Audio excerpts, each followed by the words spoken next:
Alright, so yeah, so like I was saying, I've got the ground floor plan with my image inserted just to see the joist location, so the column and the beam location, which you can see here with the dashed lines showing the beams, and then the columns also shown clearly there as UC profile, so it's universal column, which is your typical I-beam or I profile.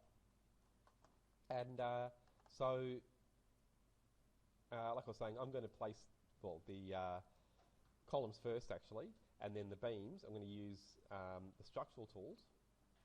So you've got the structural column tool on the architecture tab as well. It's exactly the same as if you go to structure and then click column. You just don't have the option of choosing architectural column there. So I'm just going to place one of those using the column tool, and it'll come up with a universal column. So straight away you can just use that preloaded family. And luckily for you, it is basically the right size. So you won't even need to change that one. 300 or 305 is close enough to the real size. And then you'll need to check the levels though. So the main issue with columns, and this is something to watch out for all the time with the newer versions of Revit, check how it's doing its height. Mainly check that it's not still set to depth on the options bar. Change it to height, otherwise your columns will go in under the ground. So just on the options bar up here. It's the main issue when you're placing columns these days. Then after you've chosen height, you can choose how high you want them to go.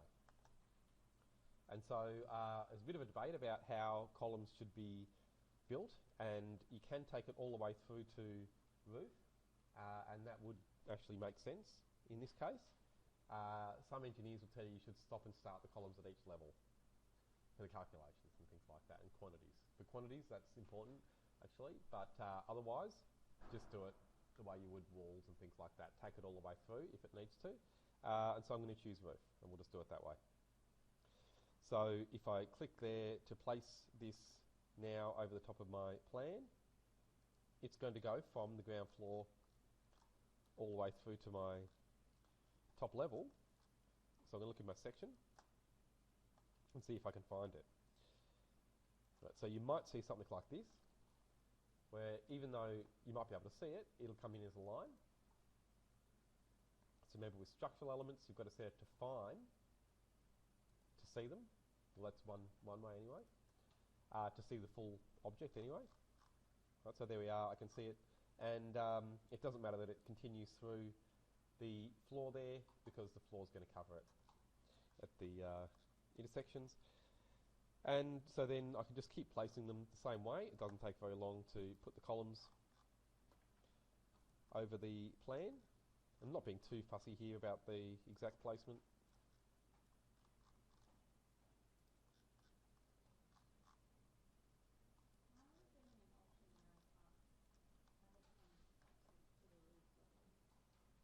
Oh, you need to have that roof level. So it might have levels with different names.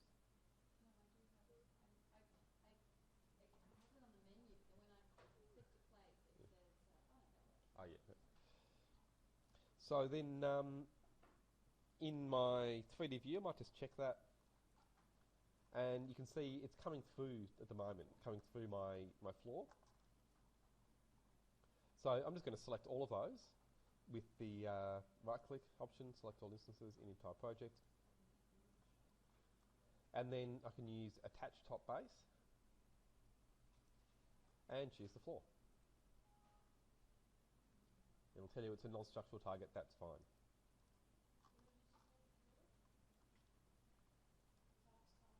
Yeah, so you get that when you choose the column, and then you can select the floor. Just click onto the edge of your floor.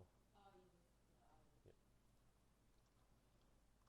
Okay, now this floor is still showing as timber, so I should fix that while I'm at it, because it would be concrete. And so I'm going to duplicate this and just make a thin concrete floor. So we'll make it concrete